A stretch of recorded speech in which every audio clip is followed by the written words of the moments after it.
Hey guys, and welcome to another episode of Woke by Accident podcast. It is a weekly chat about socially conscious topics impacting the culture.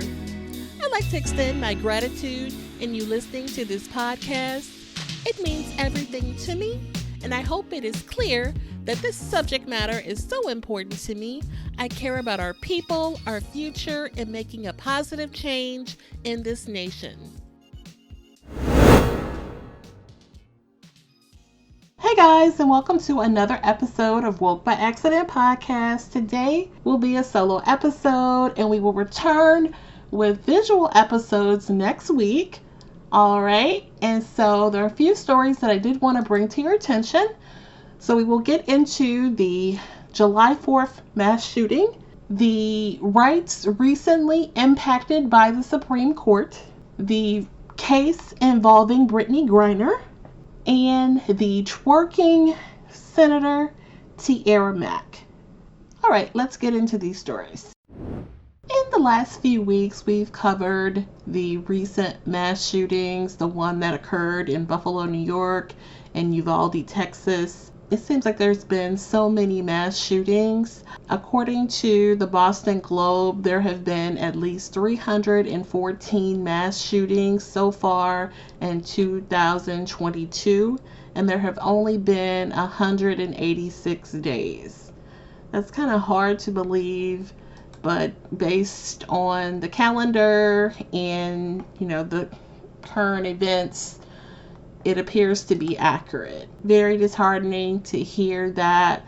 Definitely want to bring you the updates on this most recent mass shooting, which occurred on July 4th during a parade in Highland, Illinois. So the July 4th shooting occurred 25 miles outside of Chicago in Highland Park. It began shortly after 10 a.m. as a parade was going by Central Avenue. Firearm evidence found on the rooftop of a nearby business that the gunman used a ladder attached to the building on a wall in an alley to access the roof, and a high-powered rifle was used. The attack appeared to be random and intentional, according to CNN. Robert E. Crimo, the suspect in this shooting, has been taken into custody, and this tragedy has left 6 people dead and sent more than 24 people to the hospital with injuries. And it is reported that he was taken into custody without incident. He was spotted by a North Chicago officer who attempted a traffic stop, and he led the officers on a brief chase before being stopped. So there were 25 gunshot victims total. So the gunman, Robert Crimo, who is 21, and that total of deaths is actually 7, not 6. So we had a total of 7 deaths and several dozen wounded from this attack.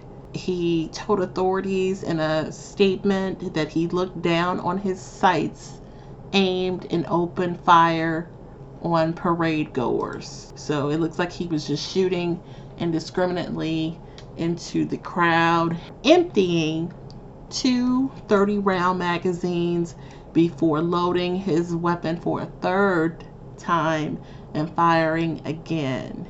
It's just really, I don't want to say hard to believe that someone so young would do something like this, because the Buffalo shooter was even younger at 18. It's just, it's sad that this is what our young people are doing. And then, we have another case of white presenting male taken into custody with no issues.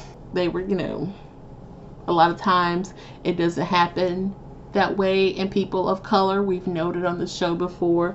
So that's interesting to note that he was taken in without any resisting or issue.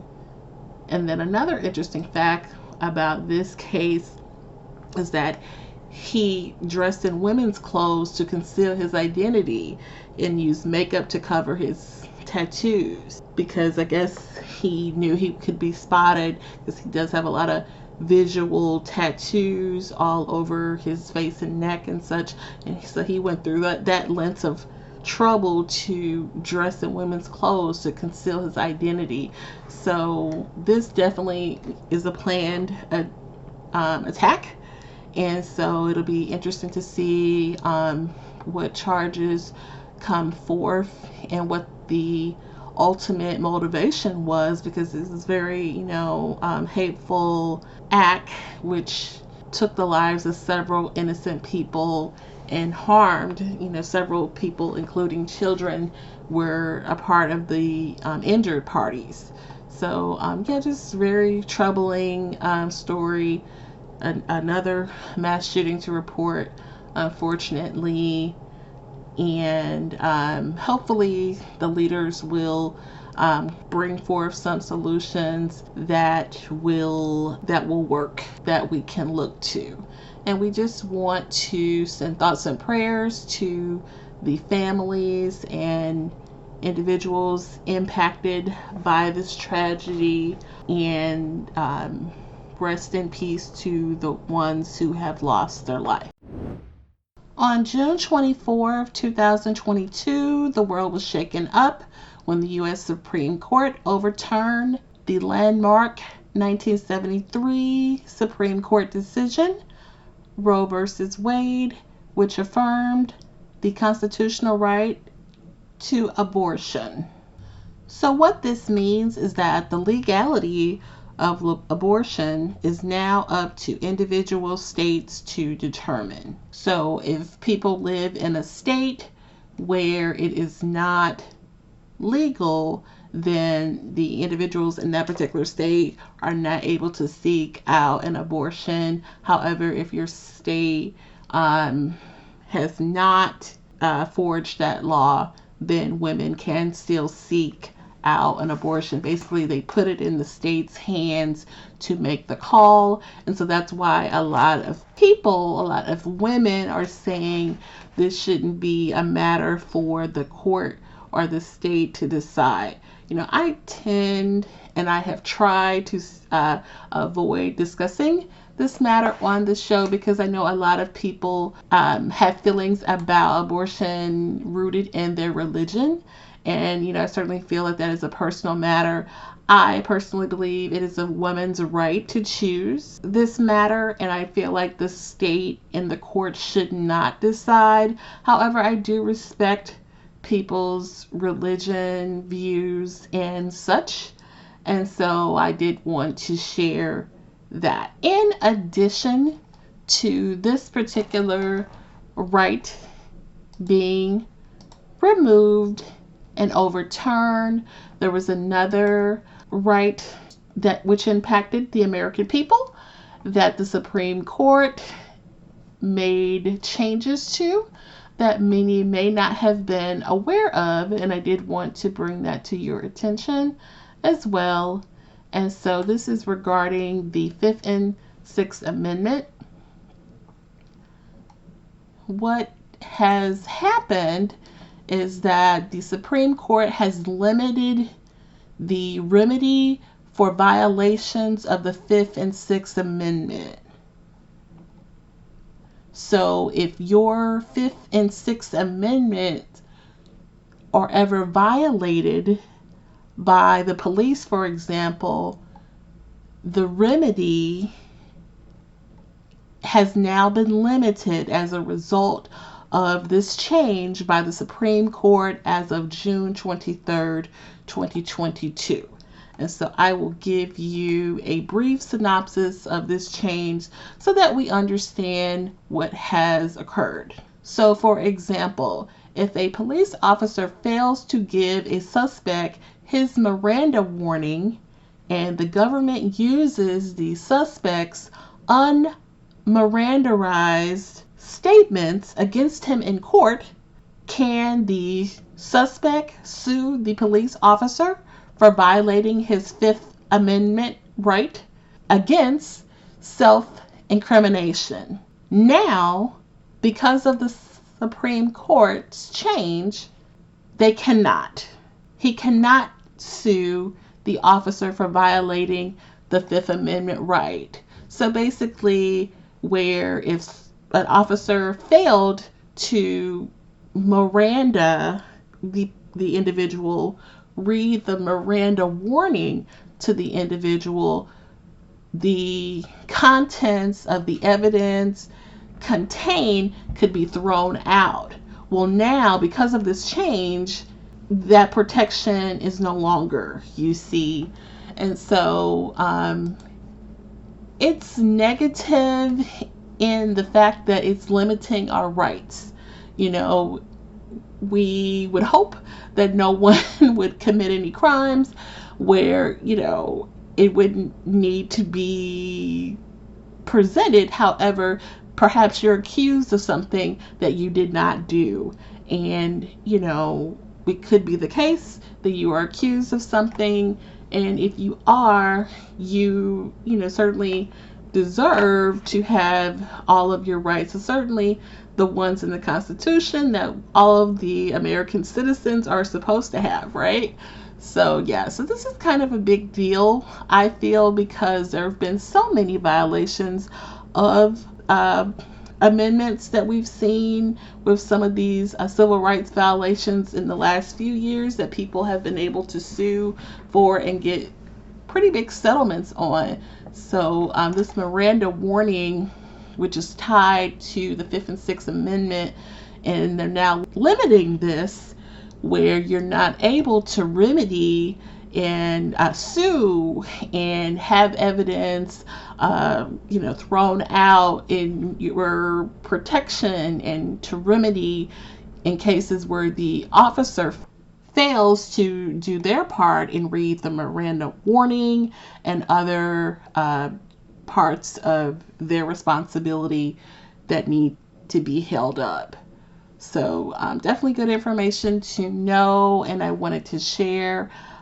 You know, I feel, and what I've been hearing is that the Supreme Court is not done with tinkering around with our rights and laws. So we may see more changes and more things being plucked and overturned and removed. So God be with us, and we'll see what is to come.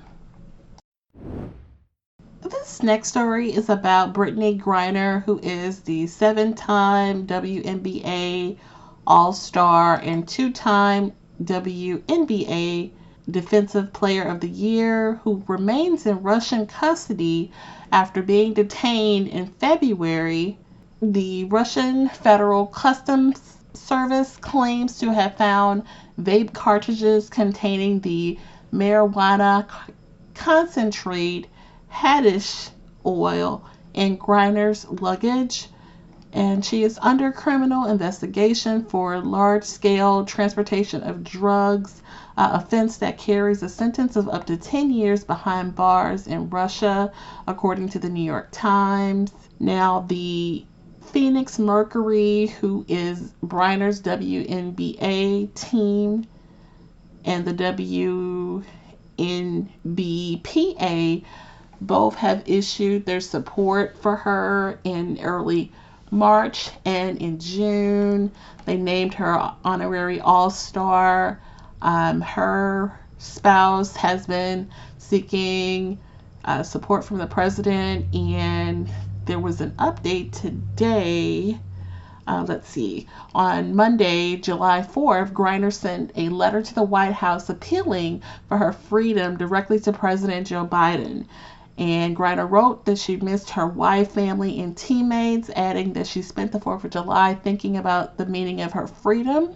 And the President and Vice President Kamala Harris spoke with Griner's wife 2 days later. In a statement released by the White House, Biden offered his support to the Griner family, adding that his administration will pursue every avenue to bring Griner back to the state. So on July 1st, it had been more than 130 days after her detainment, and she officially began her criminal trial. And let's see. So the prosecution questioned 2 witnesses on day 1, a airport customs official and a unidentified witness, with only the former speaking in the open court. The trial resumes on July 7th as the absence of 2 witnesses led to a week-long adjournment. After the first day, the attorney for Griner, Alexander Boykoff, was hesitant to share much detail. Let's see. Earlier in the week, Griner's pre-trial detention was reportedly extended 6 months for her 4th such extension. It seems like her detention has gotten extended like several times. And you just really feel for her, and I hope that they can do something about this, because what she did break a law. It just seems like the punishment is more harsh in her case, and there has been grace shown to others. And so it seems like she's just caught up in the middle of this politics.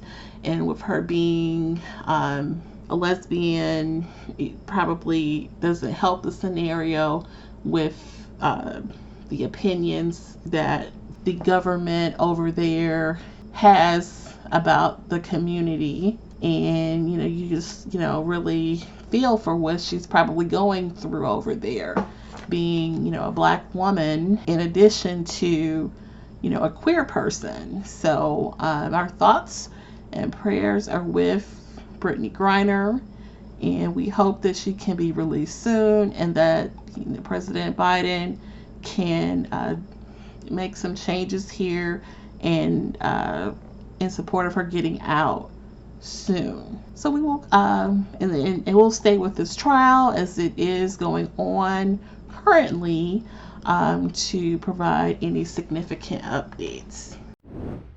Our last story is concerning the Rhode Island native Tiara Mack. She's an American politician and Democratic member of the Rhode Island Senate, representing the 6th District. Mack assumed office on January 5th, 2021, and I believe she kind of came across all of our guys' attention after a popular TikTok went viral, showing her doing a twerk dance in her bikini on a beach, assumingly on vacation. And so it's been all over Twitter and a lot of discussion rooms on the social apps about, is this appropriate, or what do people think about Tiara Mack, who is running for the state Senate again in District 6. And so definitely qualified, as she is currently the senator. She's 28 years old, went to Brown University. She, tells you on her Twitter page that she is Ivy League educated, and she's an educator, activist, and, she definitely seems capable and all of that. However, people definitely had a lot to say about her dancing on her TikTok page in her bikini. So my thoughts on this is that, her TikTok page is her business. Definitely seems like it was a moment for attention seeking. The caption on the TikTok did reference a thirst trap. And so I guess it was a moment of humor. And it was on her personal page and not the campaign page. However, she did close out the video with telling people to vote for Senator Mack. So that's the only part that it's like, okay, you had to say that, because this clearly was not a campaign commercial or anything like that. This was her private TikTok. If she wants to dance and act silly in her bikini on her TikTok page, she certainly should be able to do that. However, with referencing the campaign and that kind of thing, it was not her finest moment. Probably not. And could we have seen her in a better light, in a more positive light? Sure. So I don't want to come down too hard on her, because I do just feel like she didn't break any laws here, and I feel like people are overreacting on social media about this, and she was not acting in any official capacity at the time. She was on vacation, for goodness sake, in her bikini on the beach, like having fun with her friends and goofing off and acting silly. However, you just have to be careful when the camera's rolling and it gets sent out online and goes viral, and then that's what people start talking about, and then you're running for office. So these are the kind of things that you have to deal with.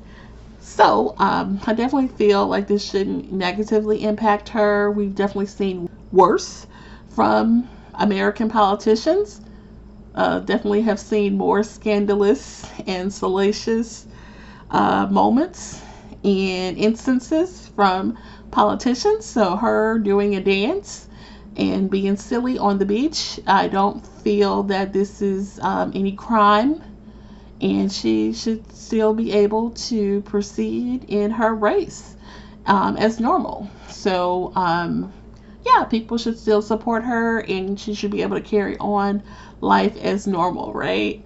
I feel like Black people are not given the same grace all the time, especially women, especially in matters of femininity and sexuality and things like that, in compares to non-melanated people. So let her live, right? So yeah, that's my thoughts about it. What do you guys think? Maybe we can discuss this in social media, or discuss it on the social app. I'm sure people will still be talking about this, and I might just catch you out on the app talking about this as well. At this time, we're going to go ahead and conclude the episode. We greatly appreciate you listening. We invite you to follow us on social media. On Instagram, it is Woke by Accident Podcast. On Twitter, it is Woke by. On Facebook, it is Woke by Accident Podcast. We also have the new website up, www.wokebyaccident.net. Please check us out, and also follow us on all of your favorite streaming platforms, and please leave a review and share feedback. You can also reach out by Gmail, wokebyaccident@gmail.com. And every time you listen, we appreciate it so much. Thank you for listening, and take care.